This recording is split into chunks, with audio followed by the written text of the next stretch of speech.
Welcome back to CuboldCast. This is our first episode in our 4-podcast series for the month of October. In this episode, we'll be talking about Resident Evil 2, the remake.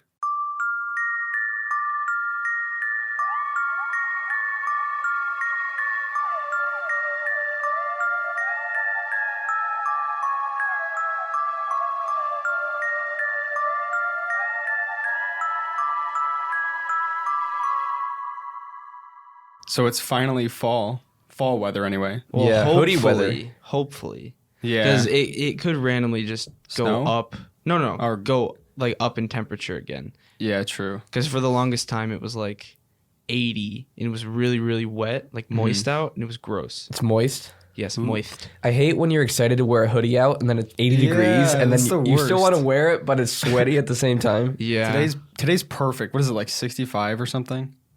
I think it's lower than that. I don't know, but it's perfect. It feels really nice It's outside. really nice, yeah. I'm definitely going to be wearing a hoodie. We need to go hiking. We do, actually. We need to go hiking because fall is like the perfect time to go hiking. Yeah. We got to go before all the leaves are gone, though. Yes. We got to catch it when there's like, the different colors and stuff. Yeah. Imagine when we went to Virginia, when we were in the Shenandoah Mountains, like that view with the leaves changing. Amazing. It was so high. Remember the clouds were like crossing through? The air was so clean up there. I loved it. Yeah, it was great. Your ears would pop when you get higher. Yes. At a certain point. I just love the Halloween season. And like the weather outside, the leaves changing, the horror vibes you get. That's like my favorite thing though, is like it's not so much for the holiday, because I feel like it is a holiday, but it's like I don't celebrate it, but I love the atmosphere. Yeah, it's the monthly atmosphere of like spooky, scary skeletons. I get into the horror movie / horror game. Yeah. Which what we're doing this month time. with our podcasts and games and stuff. Yeah. So. Actually, to expound upon that, we are doing an episode each week. So each week for the month of October, we're releasing an episode on a different horror game, just to clear that up. It's more than we usually do, because we do every other week. This week is Resident Evil 2 Remake. Next week is Little Nightmares. The third one is Resident Evil 7, and the last one is the new Amnesia game. Oh, actually, that reminds me. Perfect time to mention that we're doing a stream for the Resident Evil 7. We're all going to be on stream on our YouTube channel. We're going to play it in one night, which is going to be insane. So it's going to be a really long stream. If you want to check that out, what is that? What day is that exactly? I completely forget. It'll probably just come up and we're like, oh, we're streaming tonight. Yeah, probably. It's on a Friday. I think it's 3 Fridays from now. Okay. Is it 3? Well, 2 weeks, we're going to be gone. 2? I thought that was next week. Oh, maybe it is. I don't know. The 9th? Oh, okay. So it's 2 Fridays from now. Yeah, so the 16th. That Friday, that night, we're streaming and we're playing through the whole game of Resident Evil 7. And the next morning, we're recording the podcast. Yeah. We'll probably start recording or start streaming around 7 p.m. EST. Yeah. And then we'll finish later into the night, I'm sure. Yeah. There'll be more about it on the Discord server, more information.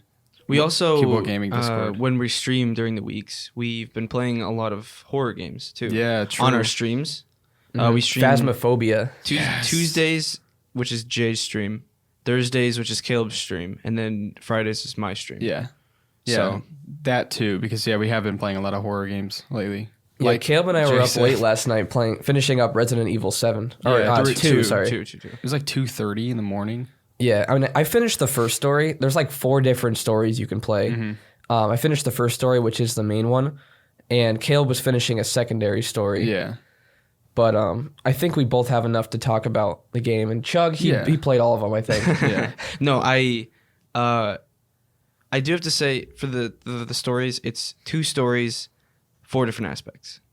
Yeah, but once you experience at least one of the stories, you kind of get a feel for how the way the game is and the way the stories are. It'll be faster in your each playthrough. Actually, but there's only technically 2 stories. Before we get to Resident Evil 2, though, I do want to talk a little bit about Phasmophobia. Yes. Because I think that game deserves a lot more credit. Well, we could do a podcast later on it. Like, it could be. Yeah, we could. It could be a podcast-worthy game. The game basically, this is Phasmophobia. the game sets you as ghost hunters, kind of ghost hunters. It's more like no. pre-Ghostbusters. yeah, like investigators. Yeah. And you go into this house or these house or locations. One of them's like a high school. There's an asylum. They give you a whiteboard with all the information you need about what to expect. Yeah, like the ghost's name. They give you a bunch of or you can bring a bunch of equipment with you. You get paid for the more evidence you collect, the more you get paid.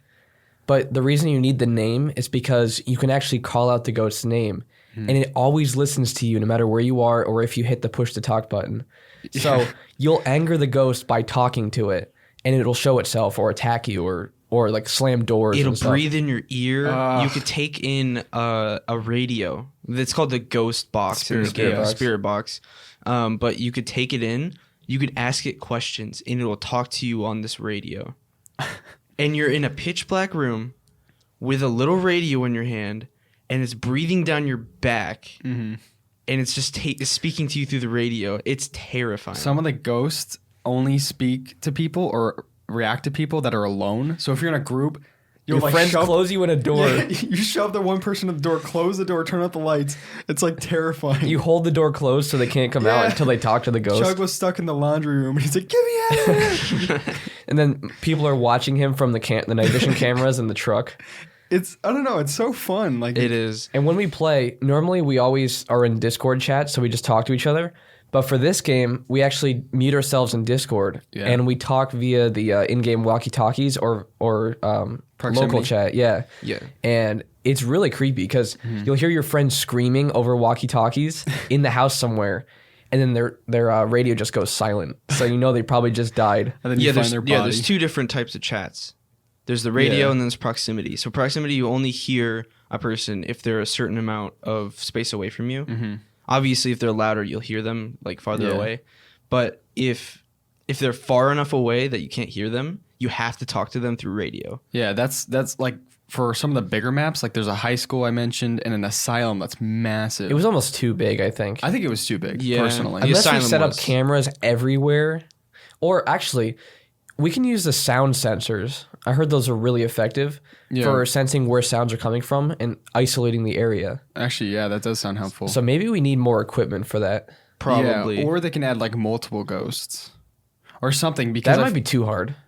Yeah, but it was like, I don't know. It seemed impossible. We went through so many rooms. We didn't get anything on the But with EMF. the sound sensor, you can actually isolate like what wing of the area it's in. And then you can focus your efforts on that section. Well, if they added 2 ghosts, they'd have to have 2 evidence sections. True, yeah. Yeah, it might there's only complicate one. it. They are in the roadmap. They are adding an option where you can be the ghost. That's sick. Yeah, I mean, I don't know how that's gonna play out, but I think that would be fun. Mm-hmm.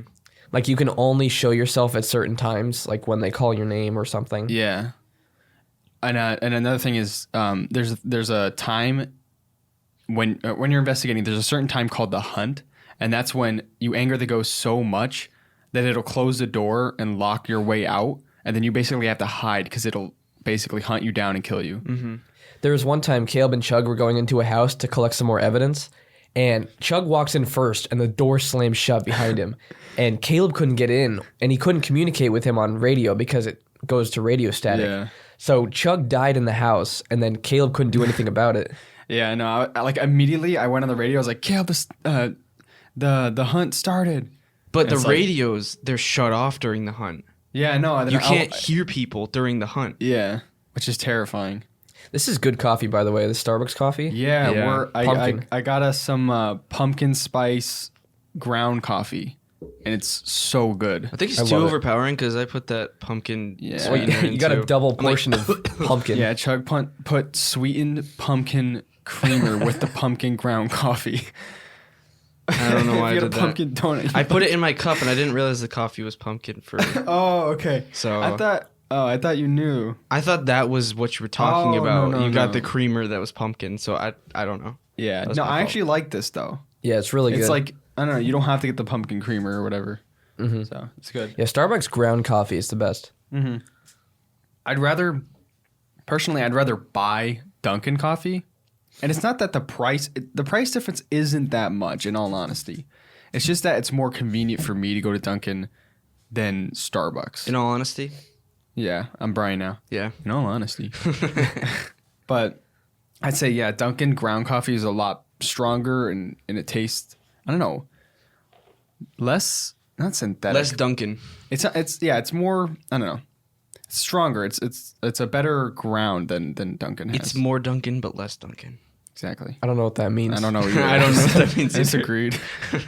So anyway, yeah, Phasmophobia is really cool. But quick rundown on Resident Evil 2. This is the remake because the first game was in 1998. Basically, what happens is you're in Raccoon City, and there's two main characters, Leon and Claire. So you're in Raccoon City, and there's this secret. Or actually, it's not a secret organization. It's a pharmaceutical company called Umbrella, and they secretly make viruses and like all this kind of stuff. And then there's an zombie outbreak within Raccoon City. So that's kind of like a little rundown. We'll talk more about the different aspects of it. Yeah, Jay, you were asking yesterday if it was only in the city or the entire world. It was just the city at that point. Okay. You said at that point, though. So does the virus spread around the world? In the older games, I think, in the older games, it's more isolated because the company cuts off. I think they cover up a lot. They cover up what happens, I think. Yeah. Because, But yeah, so I guess, I don't know, getting into it, I guess we can start with Leon's story. Well, what we're going to do today is we're going to do first half, it's going to be no spoilers, and then the second half is going to be spoilers. Yeah. Though it's going to be a pretty short episode since we're doing 4. We're going to try not to rabbit trail too much, but I mean, that always happens. Yeah. So. Well, okay, what we could do is, for the first part of it, the no spoiler section, we can explain how the game plays, what it's like, and then the second half we can explain the story. So we don't have to explain like the stories now. And in the second half, I mean, if you don't play the game, you're not missing much. The game isn't completely focused on story. It's a lot more of gameplay and horror and exploration and stuff like that. So you're not missing too much if you haven't played it, or if you tune out at that point. Well, even if you do listen to it, it's still a fun game to play through. Yeah, it's not like something like The Last of Us where if you listen, it might ruin like the entire thing because Last of Us is completely story focused. Not completely, but yeah, the story isn't great. Yeah, but it was also a remake of an older game. I know, so it's interesting. It's interesting, but it's not like if I knew this person died, I would be mad if I heard a spoiler about it. Yeah. You know, it's like I don't really care. It's not too much on character development. Yeah, there's not even that much dialogue, if I'm being completely honest. All I know is I'm Brian now. All I know is Leon's a simp.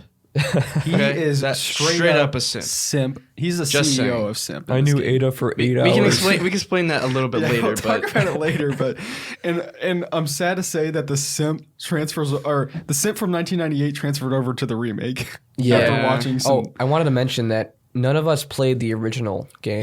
So if you're someone who's played the original, don't get mad at us because we don't know much about it. We've watched some gameplay, but we never played through it completely. Yeah, I played a little bit with my brother of Resident Evil 4, and I think 5, but that's all I know about Resident Evil. So this is new to all of us, pretty much. Yeah, we're pretty new to the series. Well, I mean, I actually played this game.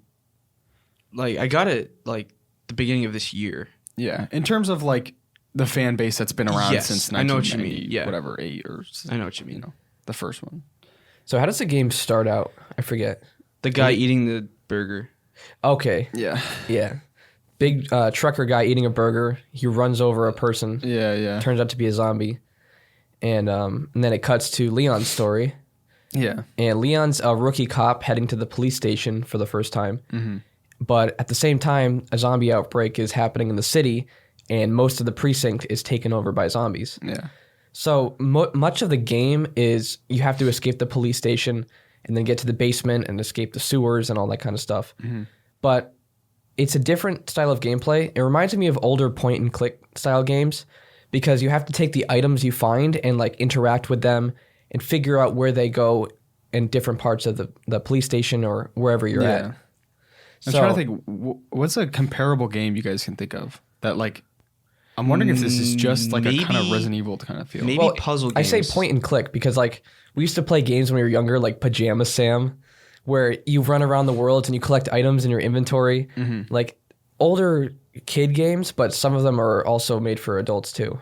Probably because a lot of the game aspects transferred over from the older games are always like that. Yeah. So they had to do something similar, or else people would have been angry. Yeah, of course. Like I heard Resident Evil 3, it is very short, but people were angry because they left a lot of story from the original out. Well, and it cost $60 for a 6-hour game.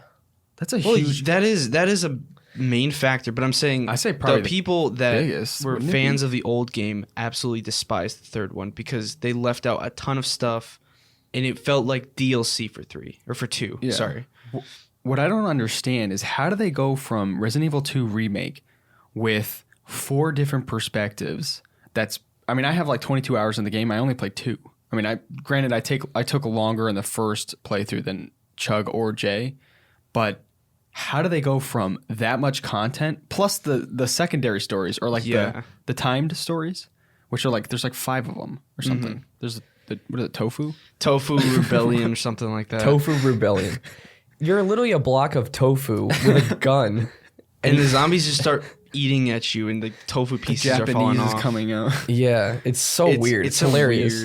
Weird story. But how do they go from that to going to Resident Evil 3 remake and having 6 hours of gameplay for a $60 game? I heard people say they replayed it like 2 or 3 times because they liked it so much. But still, it's just it sounds like a cash grab. Honestly, it does. Yeah, they had the assets from the second remake. And then they're like, let's just make a third game. Yeah. Let's just make a third game with the same assets, make a dumbed down story. Well, let's just hope they make. I mean, we haven't played it.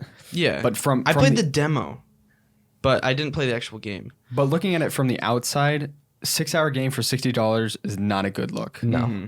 Even if it has replayability, I mean, even if you play it twice, that's 12 hours for a $60 game. Yeah. Playing the same story twice. Well, I mean, if you think about it, remember what was the Star Wars game? Battle. No. The new one that came out. Squadrons? Not Squadrons. The one before that. What? Oh, Jedi Fallen Order? Fallen Order. Oh. That was only about 10, 12 hours, and you pay 60 for it. No, it's about 18. 18? It took me like 12. Did you speedrun the game? I don't think so. I got everything. I think it varies because I was doing research on it, and the average was about 18. Okay. I think it varies though because depending on how much you explore, because there are a lot of things that you can. I 100%ed it. Not in 12 hours. No, unless you sped run it. Actually, 100%ed it in 12 hours. No, I don't think. I'm pretty sure it wasn't 12. You played multiple playthroughs. I did. Yeah. So I don't know how many my first playthrough was. I think it took me like 15. Maybe. When I played it. Yeah, like the mixed average, if 15, maybe if you don't really do a whole lot of side stuff. Mm-hmm. But if you do side quests, or not quests, but you go get side items, it'll probably take you about 18. Yeah, okay. I didn't really, honestly, I kind of ran the game because it was okay. Well, I was going to ask you guys, because I played it on my own time before. I didn't realize we were going to do a podcast on it, because I got it a while ago. Oh, Resident Evil 2? But I'm going to ask you guys, do you think you guys would have enjoyed it more if you weren't rushed to play it this week? Yeah. That's a huge issue that I was going to also bring up. I played it for 6 hours yesterday. Yeah, I'm glad you brought that up because I think that might taint me and taint. I don't know why I did that. Should we leave that in? Yeah, we'll leave it. Yeah. Okay. We're not in the Discord chat right now. I made it worse by saying it twice. Anyway. We got to remember we're not in Discord right now. Okay. But I think that's going to affect me and Jay's opinion of the game because I played Claire's second story in one run yesterday. And me and Jay were up for so long. Jay played most of it yesterday, I think, right? Yeah. So it took you 14 hours for your first playthrough. Yeah, Leon's story took me about 14 hours, and then Claire's second one took me 5 or 6. For me, it took about 8.5 for my first one. I don't know why it took me so long. Like I said yesterday, you're probably exploring the police station for a long time because that is a little confusing at first. Well, that's one of the issues I had with the game actually, is that they don't give you good direction. For a while, I didn't even know there was a mini map. I mean, that might be on me, but I didn't know there was a mini map. I didn't know I was able to interact with items, so I was lost for a while until Chug showed me what to do. But when I finally figured it out, I got the hang of it. Yeah. But I feel like it's very confusing for people who aren't familiar with how Resident Evil works. Yeah. Yeah, it's definitely possible. I think it's a lot of exploration. Yes. Like there's a lot of downtime if you're not fighting, or if you clear out the whole precinct, there's a lot of downtime where you're just running around from place to place trying to figure out where you missed a door or something like that. But I love the fact that you find these papers and everything around the area, you can read about it, and it also gives you hints on certain things. That is pretty fun. In the beginning part, you go into the room as Leon, and there's a desk, and there was like, you're supposed to be an officer going to that police station for your first day on the job. Mm-hmm. And there's this desk, and it's your desk that you're supposed to get, and they've locked it. And there's 2 locks on each side. And there's a paper on the top saying like, oh, congratulations, like, for coming or finally making it to the police station from your other officers, your fellow officers. And it says, oh yeah, there's something special in your desk. If you can unlock it using this like way to unlock it, mm-hmm. then you can get the thing inside. Yeah. And then what you had to do was you had to look at the names of your officers in order, and then put it in the code locks. But it's just really cool in the way they did it. The Last of Us 2 actually did that, where they would have a safe and they'd have a combination written on a piece of paper somewhere. Yes. I found that very similar to Last of Us. Actually, now that you bring it up, yeah, it is kind of like Last of Us with the puzzles and the clues and stuff like that. Not necessarily puzzles, but the like safes and lock the safes boxes are one thing. There were puzzles though, like the chess one, the chess pieces and stuff like that. Yeah, and I actually realized yesterday that there's not much to do. Like most of the game is spent running around trying to figure it out, but when you know what you're doing, you can beat it easily. Yes. Would you say some people were able to beat the game in like 50 minutes? Speedruns, 51 minutes is the best time right now. I'm wondering if that's faster than the average speedrun, or if it's for a game like this. Well, if you think about it, that's no glitches. Every single item is in the same spot, and all the enemies are in the same spot. Yeah. And so people that go do speedruns, they can easily beat it. Like they run over here, grab this ammo, and then run over, shoot this guy 3 times in the head, he'll fall over. Mm-hmm. Then you go through this door and then unlock this safe, which is the exact same code that you memorized. Then you get this upgrade. And if you know what you're doing, you can beat it. There's a sequence. Very fast. If you follow the sequence and you know how to avoid enemies and avoid Tyrant easily, you can beat it pretty quickly. It's funny that you mentioned shoot this guy in the head 3 times, more like 10. I shot a guy 16 times before he was even knocked over. What? Yeah. Different pistols in the game give you different crit chances. Mm-hmm. Like if you complete the game in under 2.5 hours on this character, and like with a certain amount of saves, you unlock a certain weapon. Mm-hmm. Wait, that starter weapon I had was a better weapon? Which one? The Samurai Edge one? Yeah. That was a DLC one that I got. Oh, I should have used that. Yes, there were better crit chances with that pistol. Oh, man. But if you do better things, like with the DLCs that I got, there was the all in-game rewards unlocked. And so if you wanted to get those unlimited ammo weapons, you have to beat the game in under 2 hours on hardcore. Hardcore. So if you want an under easy 2 hours, yeah, it's ridiculous. So actually, that just goes to show that there's not a lot to do. You just need to know what you're doing. Yeah, true.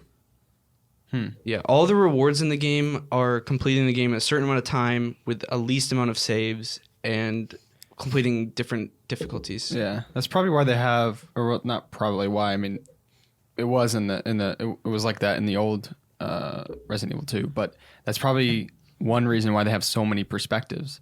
Is because you could play Leon's over and over and beat it in like the speedrunners 50 minutes, but with Claire's the codes are different. Yes. It's funny.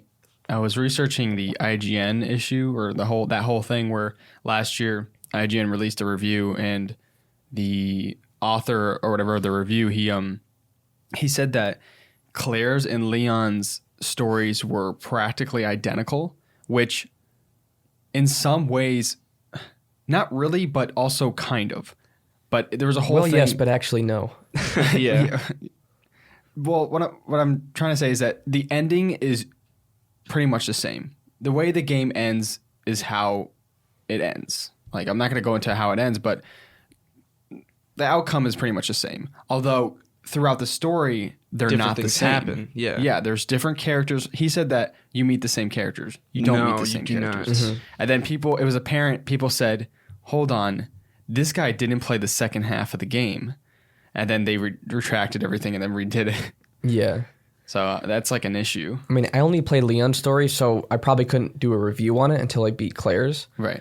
But based on what you've told me, it'd be worth playing Claire's for sure. Yeah, I like it. Is. Well, I played Leon's first, Claire's second. So I'm going to go through a little bit of how that works, but Chug, you're probably going to have to correct me. So it's Leon. There's Leon's first story and Claire's first story. And then there's a second perspective of each of those stories. So there's Leon's first, and then it's tied to Claire's second. So those are in the same storyline. Then there's Claire's first and Leon's second. Okay, so I kind of explained this to you the other day.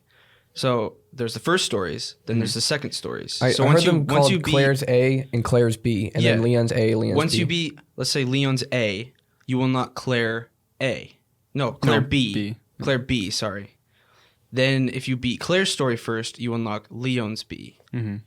So pretty much the only difference, I read about this yesterday, the only difference between the second story and the first story is you start at the fence, but you're on the opposite side. That's like when you're talking to each other. Yeah, Claire and Leon meet up at the very beginning of the game, and then they get separated. And then there's a point where you see each other. Leon's in the police precinct and Claire's outside, and they communicate different sides of the fence. So I'm guessing that's where they split off. Yes, but you're on the opposite side. Yeah, and then that's where it starts. Like Leon's A story is linked with Claire's B story in some ways. In but some ways, it's a little bit odd.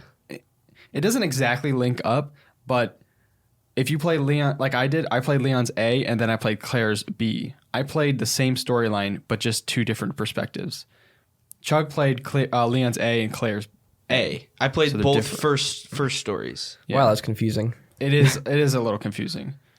Mostly, it's more of like the A stories are you're the main protagonist. Like Leon goes to the precinct, and then Claire's kind of like the secondary. If you play Claire's A, Claire goes into the precinct, and then Leon's kind of the secondary type of thing. Okay. But it is a little confusing. But it adds a lot of replayability. I mean, not even replayability. You just play through all of them, and they're somewhat different. Well, I played through Leon's twice and Claire's once. Okay. Because last week I played through Leon's again. Because that's why I was watching you, and you were asking me questions, and I was telling you, I was like, oh, I don't remember that from Claire's story, because I played it a while ago. Well, I was playing Claire's B. But it's pretty much the same exact thing. Yeah. It's the A's and B's. The only difference between that, if you play Claire A and Claire B, the only difference is you start you kind of skip the intro and start about maybe a little less than halfway through the game. Mm-hmm. Although if you do A, you start at the very beginning. Yeah. All right, we're probably confusing and boring people here. Yeah, so it is a little confusing. It's really confusing. Let's talk about the combat a little bit. Yeah, I don't know how we got on that, or I mentioned that actually. I started us on that. The amount of times you have to shoot a zombie in the head is ridiculous. It is, yeah. Only for the pistol though. The other guns are fun. Yeah. Well, the deagle is really nice. Yeah, that's a one shot no matter what. You never played Claire's story, so you didn't get the grenade launcher, the Uzi, or the revolver. It's much different than Claire's. And the shotgun. Yeah. They're just amazing. Yeah, that's like a lot of times one shot to the head. Mm-hmm. It always was for me. Yeah. And when you come across lickers, which are these things that they crawl in the ceilings and they have these long tongues and they're deaf. Yeah. So they don't hear your movements. Well, they're blind. They're blind, but they do hear your movements. A licker is literally a human with all his skin off their body. Yeah. It's really weird. Why does he have such a long tongue? Because it is. You see their brain. Like, you see the brain, and then his mouth maybe grows more. I mean, they're mutated. Yeah, they're mutated humans. I shot the brain off, and it didn't do anything. Really? Yeah. Yeah, if you play Claire's, you get this grenade launcher thing where you have like these flame.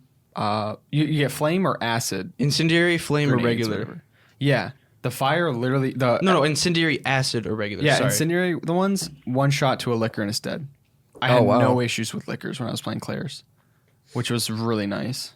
I just saved the deagle ammo for the liquors. 2 shots would kill them. The deagle is OP. Yeah, always. Oh wow, 100% of the time, 2 shots. Over P. Yeah, Ben cut that out last time, but Caleb was talking about something in Rogue Company, and he was saying OP and overpowered, and he said over P. Yeah, we died laughing. I wish that was still in there, but yeah. We told him to leave it in, though, didn't we? No, he didn't know. Okay, he's our new editor. Yeah, our little brother. Yeah, Chug and I's little brother. Yeah. Anyway, yeah. The deagle is over P. Yeah, it is very over P. Yeah, it's 100% of the time it's a 2-shot kill for liquors. Yeah. 1-shot kill for other zombies. If you get them in the head. Not 100% time. I've never gotten a second shot. I think if you get like if you don't wait for the actual crosshairs to move into the middle of the screen, it won't be 100%. Because I've never had that happen to me, and I never waited for that to happen. Yeah. Unless I was using the pistol. Yeah, so pretty much the only way to not guarantee a crit shot is stopping and waiting for the crosshairs to move inward. Mm-hmm. And that brings up another point, is that the combat is mostly pretty slow. Like you'll stand in one place and just aim for like 3 seconds for your crosshair to pinpoint.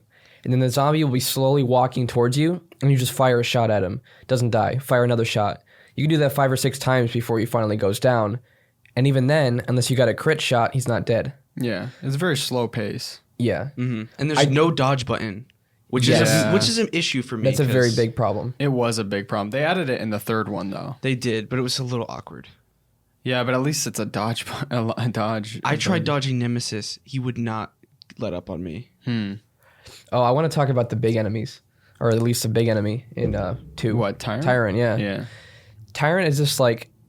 super soldier. Yeah, this genetically modified soldier who hunts you down ruthlessly at one part in the game. Yeah.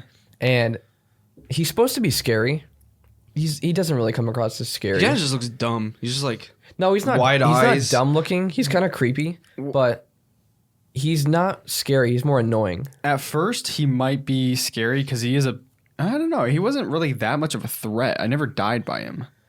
I did once on purpose because I knew I was just stuck in a room. Yeah, he's not too much of a threat. He's just kind of a nuisance. He's kind of just there. Yeah, like.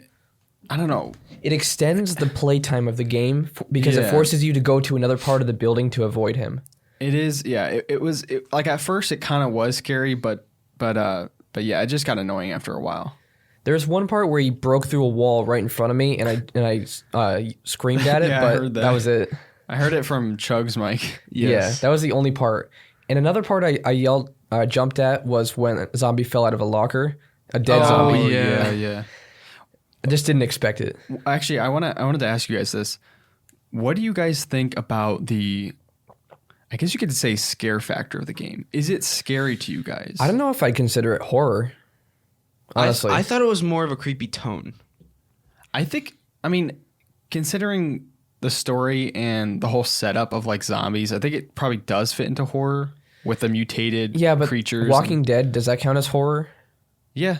Does it actually? Yeah, It is. It's a horror TV show. Well, even though it's more of a drama now. In the beginning, when you're going through that dark hallway, and you're like crawling out of that thing, and then the thing grabs your leg, and then the police officer shoves the door on the zombie's head, and it just breaks. It gets less. It starts as horror, and then eventually just goes into an exploration game. Yeah, like a police officer gets ripped in half in the beginning. Yeah. That's pretty horrifying. And then you pull that guy's head up and his jaw's missing and it's like his that's weird. I don't know why they... I don't know why he even grabbed the head. Why did he pick the head up? It does. It starts out like, really horror. And then it kind of gets a little more exploration, then a little more story. Then a little horror again. Yeah. And then it's like story. And then, It gets less scary because it's almost like you expect it to come. I mean, I'm not saying that makes the game bad. It's just how it is. Yeah, I didn't consider it a very scary game. There was a few jump parts, and that was about it. Yeah, it's more of like jump scare like factor, but it's not like where it'll stick with you. Jump scares are actually good. Yeah, the few that they did have, I did like them. Yeah, it wasn't cheap jump scares. Yeah, it wasn't. I never had an experience where I was like, okay, that was just like overdone or something. Because half the time you didn't even know if they were supposed to be jump scares. Yeah. Like they just kind of happened naturally. They seemed like a natural part of the game and not forced. Well, I mean, the falling out of the locker, there wasn't any like noise or anything, right? It just fell out. Yeah. There was no loud music blaring in your ear. I just opened a locker and a zombie fell out on me. Yeah. It wasn't even supposed to be a jump scare, I don't think. Yeah, thinking back to when I was playing it, if you were to record me, I was like extremely paranoid at the start of the game. Like I was paranoid about everything. I was just like, I didn't want to go in hallways. I didn't want to do anything. And then like eventually I was just like sprinting around, and when I saw Tyrant, I was like, you got to be kidding me. Like get out of my way. You were getting pretty angry when you were playing. It was so annoying. He would like sometimes he would be programmed to go exactly where I was. Like I was watching him for a while. He walks around the map, he opens a door, and then he goes to the next door, he opens it, he might go through. This one time I was hiding around the corner, I'm like, okay, he's gonna go through those two doors. He goes straight around the corner to me. I'm like, you're kidding me. You didn't know I was here? It's weird how he knows what wing of the building you're at. Yeah. Like you'll be kiting him in one section of the building and you finally lose him and go to the opposite side. Then he just comes through the door like he knew you were there. Well, there was some weird parts where, like the bell tower, if you went all the way around to the other side and started walking that balcony, it's like, why are you never going came into over the bell tower for me. No, that's a safe room. Yeah. Oh, okay. No, I was like, why are you going over there? There's nothing over there. He's just blindly just walks around the building, now on even the though top it's floor where you are, like randomly. It's just weird. Yeah, and then there's I don't know. There are these weird. So the game has boss fights, and honestly, I wasn't a huge fan of them. Mainly because of the no dodge button. Yeah, true. Yeah. If there was a dodge button, you'd actually feel like there was some skill involved. Mm-hmm. I didn't feel like it was skill based at all. Yeah, and you never run. You can't run fast. You're just like kind of casually jogging away from this massive monster or whatever. Well, I've seen speedruns of the bosses, and I'm not spoiling anything, but I'm just saying they go to different spots on the arena, and they slowly walk towards them. They shoot, and then they run to another section. They shoot it, and they keep shooting it. They kept chucking grenades, and things like that, like stun grenades. Yeah, those are the things that help you defeat bosses. Yeah, I mostly use those for the big enemies, though. Sometimes when a normal zombie would jump on me, there's a little animation where you shove it into their mouth. Like if you have a flash grenade or a flashbang equipped, you'll shove a flashbang into the zombie's mouth. But you have no choice of what you're shoving in their mouth. Well, no, you do. Whatever's equipped. No, you don't. Oh yeah. It's whatever's equipped. There were times where I would have like one grenade left, and I didn't know it was equipped. I'm like, no, and I use it on a zombie. I'm like, I was gonna use that for the boss or something. Like, I don't know, but yeah. But the Tyrant gets less scary the more you play. Definitely. Like Chug was watching me last night. There's one part where you open a jail cell and all these zombies come out, and then you run around the corner and Tyrant's on the opposite corner or opposite walkway. Chug was watching me. I just like saw him. I didn't even react. I'm just like, okay, I'm just gonna go the opposite way now. JD, that's weird because when I played, every single time I played that part, I just ran through the room with the zombies. Never got touched. I killed the zombies. Yeah, I never got touched. The second door. I just weaved around them. Really? Yeah. Well, what happened with me was I tried to run past the zombies, and they were grabbing me like crazy. So I turned around and decided to run past Tyrant. And he was right there. Yeah, and so he punched me. He punched me 3 times. I don't know how he survived. The zombie ate me again. Tyrant punched me again. It wouldn't let up on him at all. And the zombies just devoured me. It was so funny. I saved a clip of it. I'll send it in the chat later. I got hit so many times, and I don't know how I survived. That's crazy. I think it was like a glitch to where there was so much happening that you weren't dying. Probably, yeah. You can't take a lot, though. Like normally, Tyrant would kill me in 2 hits. But he didn't have anything to go against the zombies, though. He was just getting thrown around. Back and forth between Tyrant and the zombies. Yeah, he does get annoying after a while. But yeah, I don't know. There were There's a part where it's not really a boss fight, but it's more of like a big sequence with the crocodile or whatever. That was fun. Oh, yeah. That was fun. I enjoyed that a lot. Yeah, I feel like, I don't know. I almost feel like if the game had, I mean, it's got to stay true to its original. Yes. In a way, in some ways. So Did the original have boss fights like that? It did. It did, yeah. It had, yeah. Was there a dodge button? No. No, that one was weird. I don't even think the third one had one. There's just people wanted it in the second one. Because it's a modern game. You don't have to make it completely like a 1998 game. Yeah. Like at least give it some modern hints. I think that 1998 had like fixed angles. It did. It was like having a security camera on the top of a room, and you watch your character running around in the room. Yeah. That's pretty much what the old games were like. And I always thought it was weird, but I was watching gameplay of it, and I could see why it would be very fun playing like that. Like, especially for an old game. Yeah. It didn't actually look that bad for an old game. Mm-hmm. Yeah, definitely. Did you see the? I think once you beat both stories, you unlocked costumes. You can get the old looking textured costumes. Oh, really? You could actually look like the old game, what they originally looked like. It's weird. Is that It's like weird. in Mario Odyssey, how you can get the Mario 64 costume? Yeah. What other Yeah. game did that? Tomb Raider, right? Yes. Yeah, in Mario Odyssey. That's funny. I kind of like it when they do that though, because it like gives homage to the old games. Yeah. Homage. Homage. Yeah, but the definitely, I don't know. I wasn't too big of a fan of the boss fights personally. Did you guys want to talk about the boss fights? I think now's a good time to do spoilers. Let's switch to the spoiler version. So if you haven't played the game and you don't want to hear spoilers, this is our cutoff point. So we'll see you in the next podcast. But either you don't care or you have played the game and you want to hear this point. Well, I this mean, part, it doesn't matter too much. Yeah, because Yeah, if you do want to play the game in the future, you can stay for this. Yeah, like I said, We're not spoiling the puzzles. Yeah, the story isn't too much of a big portion of the game. So here's the spoiler part. Anyway, you wanted to? Would you say you want to talk about? Well, I mean, we could talk about the boss fights. Yeah, in particular, like the first. Okay, let's talk about the first one. Which is The one where you go to the basement of the police station right? and you first initially meet William. Yeah, Wait, that was William? that was William slowly like mutates over the entire game. I thought that was just a different one. Oh no, it's William. Each I didn't boss realize fight. that. No, Yeah. JD. In Claire's story, you only fight William for every boss fight. So the one down there in the basement, then the next one is where's the next one? The crate.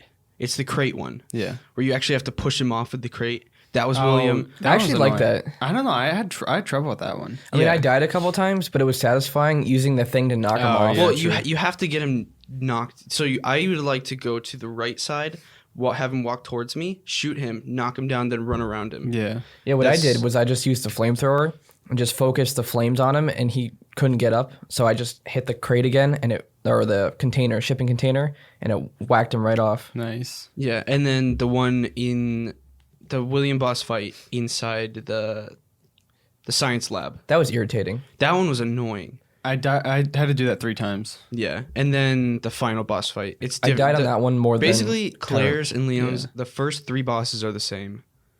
Yeah. And then the final boss is different. Yeah. But Yeah, you're right. But Claire's is much easier because you have better weapons. Yeah, To fight them. in the final it's not like the final, but the Well, final, it technically is the final boss. Yeah, the Easter egg, the 0.5 version of William, that one's the Easter egg fight. yeah. So the final boss, you actually get a minigun. Yeah, So it's really that's pretty easy. cool.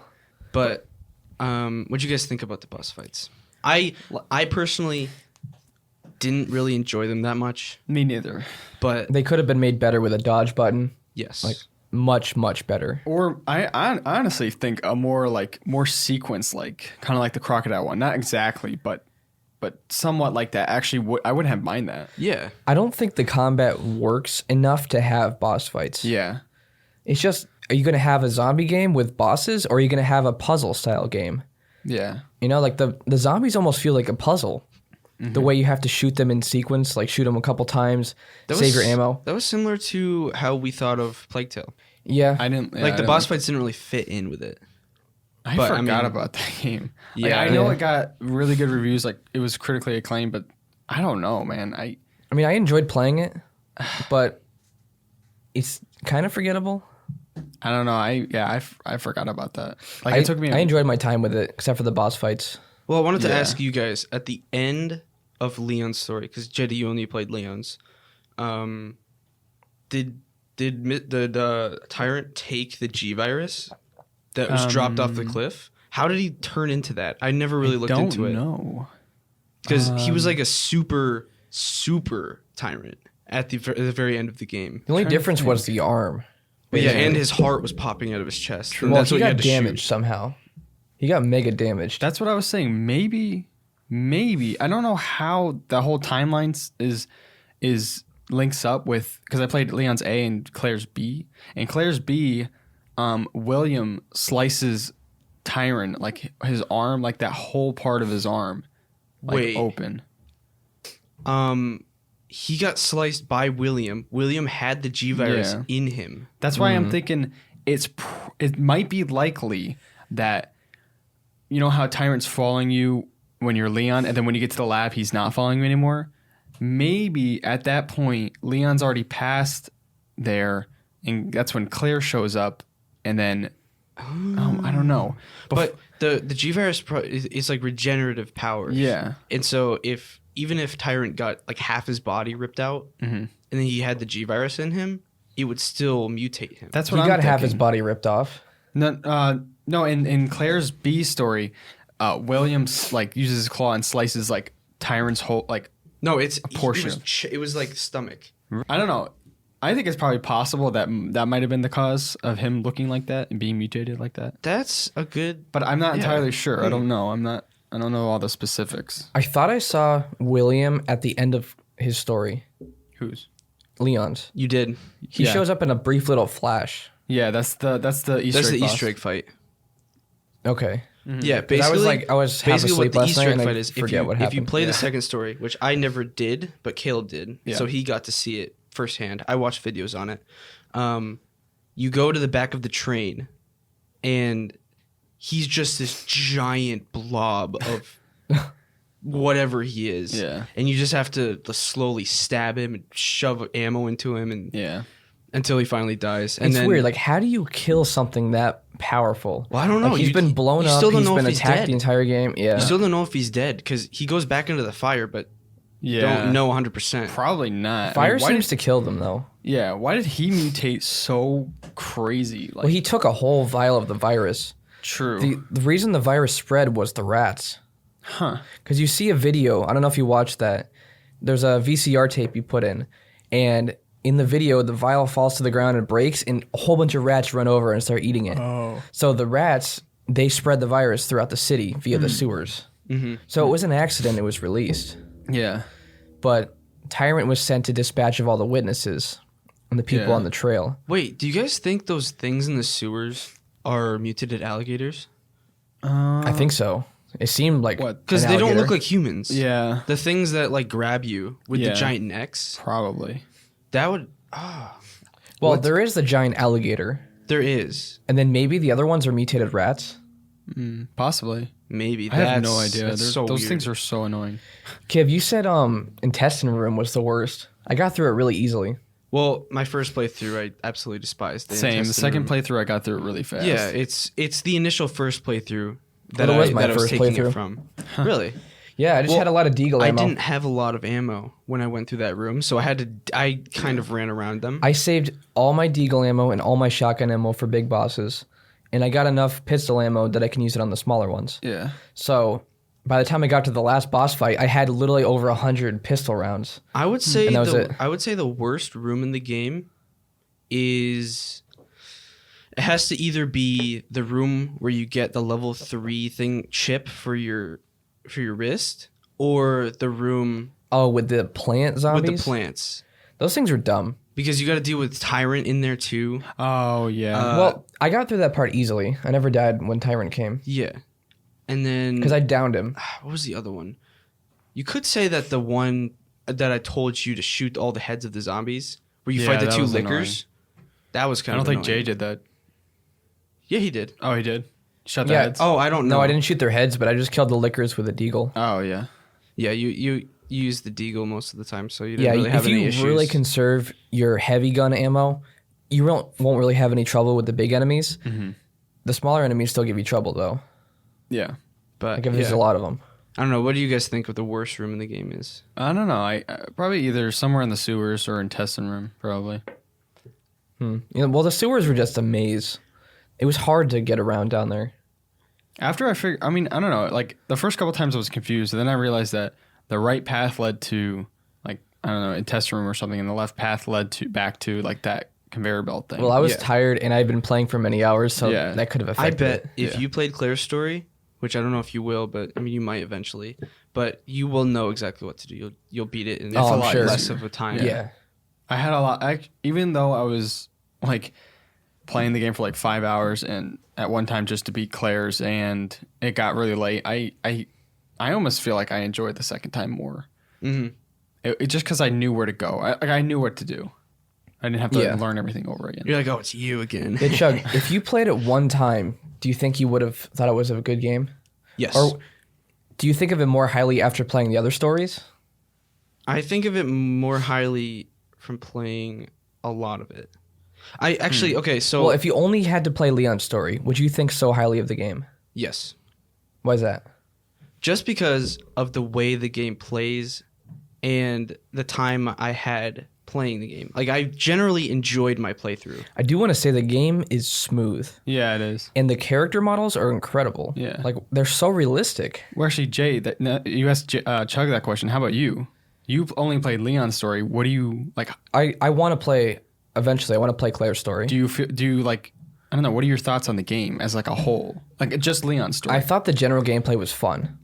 Boss fights are garbage. Yes. Yeah. Some of the smaller enemies were annoying to fight, but I did actually enjoy... Once I figured out the areas, I did actually enjoy the puzzles. Yeah. Which was very fun. It was very enjoyable. And I do want to play Claire's eventually. I don't know if I'll play the B stories, but I do want to play Claire's. Yeah. What's the name... This is aside from what you were just saying, but what's the name of the lady doctor? Eva? Is it Eva? I thought it was something like that. Was it? I don't know. You're thinking of Ada. I don't know. You're thinking of Maybe. Ada. I'm gonna look it up. William Birkin, something. Her name is something Birkin. I forgot what her first name is.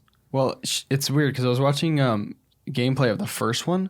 She seems a lot more evil in the original than she does in the remake. Well, I didn't watch the entire playthrough. So on the part where she's shooting her husband with the acid bullets. Annette.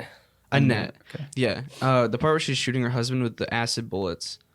You kind of understand why she's like that. Well, I found that kind of contradictory because even though she knew that what's-her-face was a mercenary, Ada, even though she knew she was a mercenary, she still seemed very evil about it.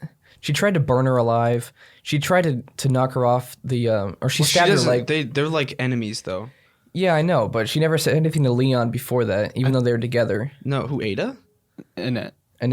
I think she's misunderstood at first because she seemed really evil. Like I was thinking, like you'll never get the G virus. Yeah, I'm gonna burn you alive. Generic, like evil scientist, and then you kind of understand more. She knows that Ada's a mercenary. She knows that she's gonna sell the G virus to the highest bidder. So I can kind of see that. She acted kind of weird. The part that confused me was how she's all of a sudden like talking to Leon, like she knows he's not with her, even though she shot him before. Yeah. Like maybe she shot him in the shoulder. She shot he was an officer, though. Oh yeah. And maybe she knew that Ada was using him. Well, maybe, but she didn't know if she hired him or not because there was that other reporter that was working with Ada. Yeah. Like, did she know the reporter too? Oh, I don't know. Yeah, I don't know. It does seem a little odd, like the tone. Like at first she seems like this super evil scientist, and then you figure out that she's just trying to protect. Well, I mean, she did try to make sure that the G virus was going to fall off. She shot Ada. Yeah. And it made Leon drop the serum. Right. She kind of used that against him. Well, yeah, ultimately she was good. Yeah. But why is Umbrella killing everyone trying to cover this up? I mean, she probably helped engineer Tyrant. Probably. Because he's based off of the virus, right? No. I'm not sure. He's not G virus. He doesn't have it. So he's a completely separate thing. Umbrella Corp is like a secret like science facility that they made the G virus. Her and her husband made the G virus, but everything else is totally different from that. But I don't think Umbrella wanted it to get out though. No, but they dispatched Tyrant to go kill all the witnesses. Yeah, that was so his they're purpose. not exactly good. Well, I mean, the government set in that SWAT team to get the G virus, and then that initially led to the virus spreading. No, the viruses were spreading by the rats. Oh wait, in the video, why did it break? I forget. That dropped or something. It fell on the floor, and I forget what the shot reason William. was. Well, William injected one serum into himself, He was but wounded, another though. one dropped, and the rats ate it. But I forgot how that happened. But was it Umbrella going to get it, or is that the government? The government was privy to it. There's one point where Ada is talking to Leon. I think it was Ada, and she was like, "Umbrellas in the subways? How does the federal government not know about this?" And she's like, "Welcome to corporate America." Oh yeah. So, assuming that the government knows about Umbrella and they're maybe even a part of that. Yeah. So that's why they probably helped with cover-ups and all that. I just don't get why William is like, this is my life's work. You can't take the G virus. Like, I don't understand. What is this supposed to help people? It's obviously not. Yeah, like, I don't get know. his motives. Well, no, they were using it for a super weapon. They build super soldiers. That's the point of what they do.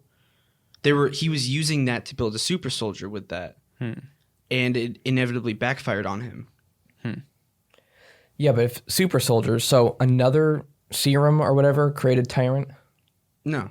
I think he's a mutated him. human. Well, yeah, but created how? Because he's genetically modified. I mean, maybe somehow. the same way they... I don't know if it's G virus. I don't know. It's not G virus. Okay. G virus is its own thing. Yeah, like Nemesis. I think he's not. No, he's not. He's not like zombies though. He actually like I don't know. It's kind of weird. I'm pretty sure he can speak. Yeah, he can. Yeah, I've seen gameplay of him speaking. It's weird. Yeah, so he's. Yeah, I think G virus was its own thing. They didn't have it tested yet and stuff, and he kind of just injected himself with it because he didn't want anybody getting it. Yeah, but I'm sure he knew what was going to happen. Oh yeah, of course he did. He said, "I'm not letting anyone get it," so he's going to like kill everyone who tried to come to get it. Yeah, but I think in all, the whole thing is Umbrella Corp was probably working with the government to make super soldiers. Yeah, so they could sell the super soldiers to the government so they can use it. Yeah, I'm pretty sure that's what it was about, and everything just backfired on him. What do you guys think about Ada? We mentioned earlier Leon's the CEO of Simp. Yeah. Leon Simp Kennedy. Well, I feel like Ada was like half and half. Like she wanted to finish her mission, but she kind of liked Leon. Yeah. In a way. So it's not like she was 100% liked Leon, but she also helped Leon with the rocket launcher at the end of the game. So she obviously had some sort of feeling for him. Feelings after 8 hours. In the span of like 24 hours, not even 24 hours, Leon goes from Claire to Ada. and then back to Claire because at the Easter egg, you never watched the end Easter egg. Yeah. They're like walking away with Sherry. Sherry. William and Annette's daughter. And she's like, "So you guys like dating or something?" And then they're like, she's like, "No, we're not." But she's like, "That would be one heck of a first date though." And then they're like smiling at each other and we're just like, wait, it's like, hold up, Leon, what's going on? Like you talked to her one at a time. Yeah, I know. He's like ultra simp. Yeah. I don't know. But it's funny because I was watching the old one and Ada falls in like the same way. And he's like, Ada! But it sounds so weird. Like the voice acting's so odd. Yeah. But I was like, wow. The simp transferred over to the remake. Yeah, Leon is a simp. That's the only thing. If you don't take anything out of this podcast, just Leon is It seems anime-like, honestly. Yeah.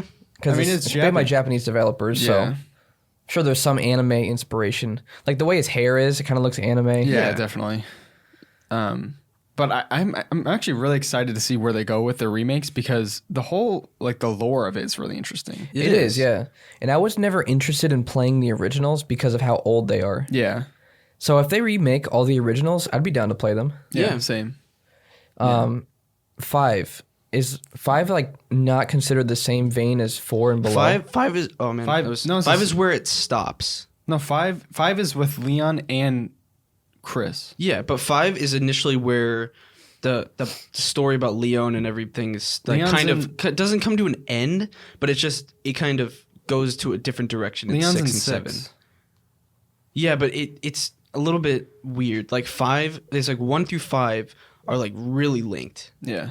And then once it gets to 6, it's linked in the same universe, but it's not the same. Yeah.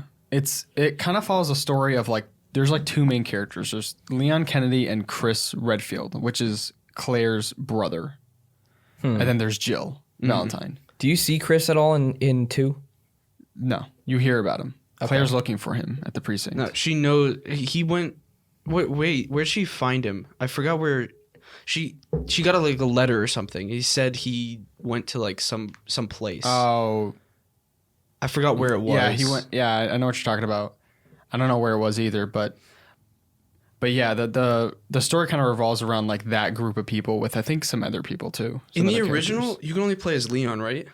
The 2? You play as Claire too, right? You play. Yeah, there's Claire. There's a Claire story too. Yeah. So what about 3? Are there multiple stories? There is not. There's only the one that's 6 hours. No, I'm talking about the original.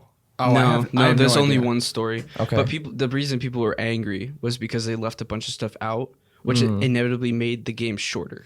Yeah, I don't know. I'm not sure about the original of 3. But I'm eventually gonna get it. If it goes under $20, I'm probably gonna get it. I kind of want to play it too. When it goes cheaper, if I can get it under 30. I really like the way they crafted these new remakes.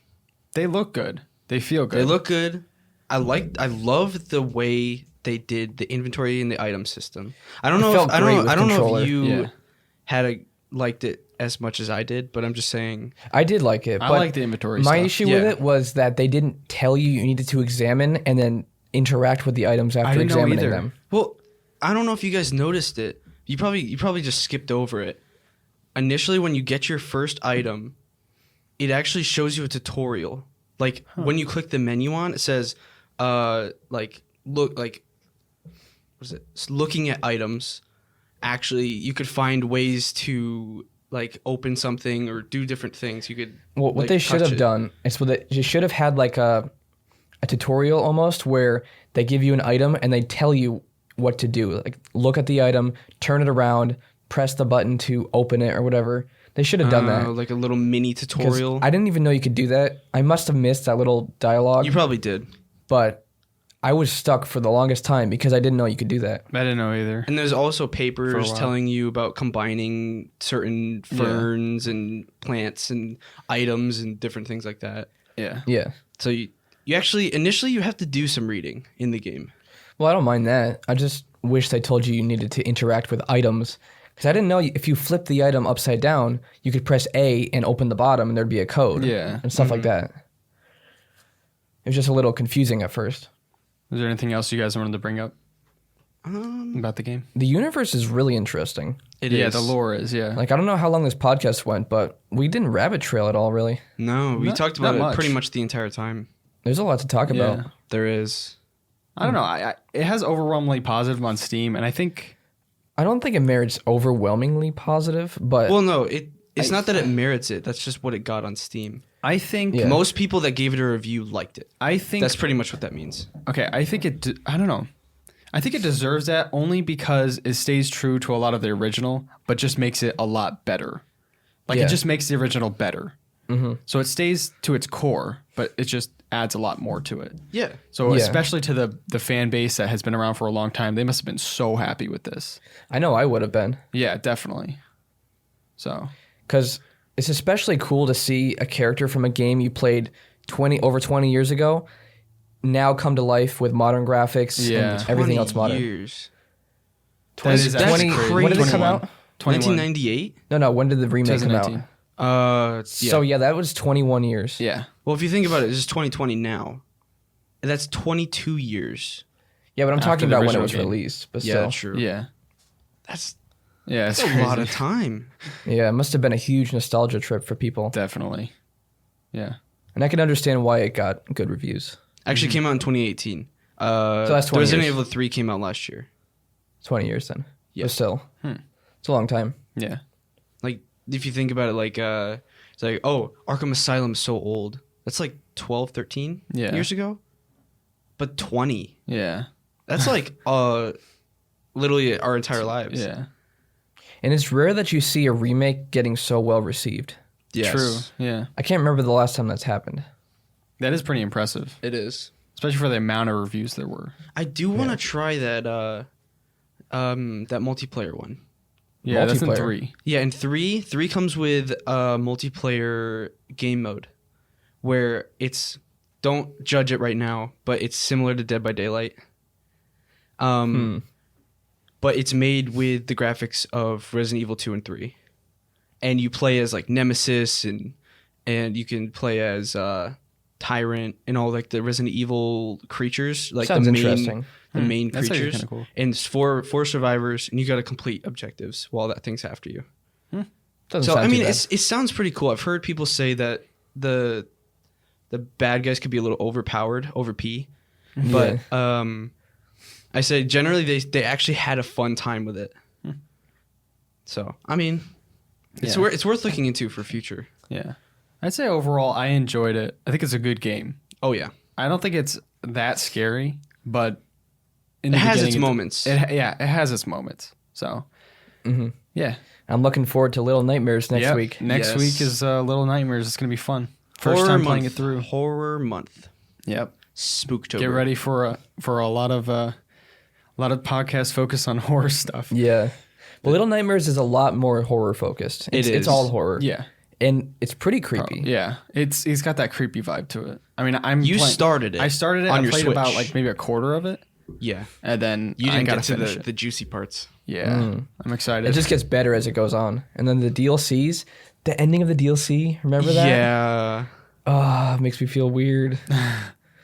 It's gotta sad. get to that. And also, guys, I said guys. Well, It's Guys, too late. guys. so we're just gonna LEA. have to kill you now. We're LEA. No, You have this You're Raped intro. no, everyone. Be sure to look out for that stream because that's going to be a big thing. We're hoping that people will stay for a while, but I'm not expecting everyone to stay. We for could a long start time. it like an hour before we actually initially Maybe do a it. half hour. Maybe a half hour, just some time, so you guys know. I said guys too. Like this, so you know when we're starting, and then you can get ready if you want. yeah, If you like a don't, if you timer. don't want to watch the whole thing, that's fine. Yeah, but it will be fun. We're looking And forward to it. We should keep the entire stream up on Discord, on our YouTube? YouTube That'd be fun. instead of unlisting it like we yeah, normally that is do. a big thing. Yeah, we can do Because that. it's a big game. Yeah. It's probably the longest stream we were probably gonna ever have No, not unless we do another one. True. so far. Yeah. Yeah. All right, everyone. Thank you for listening, and we'll see you in the next podcast.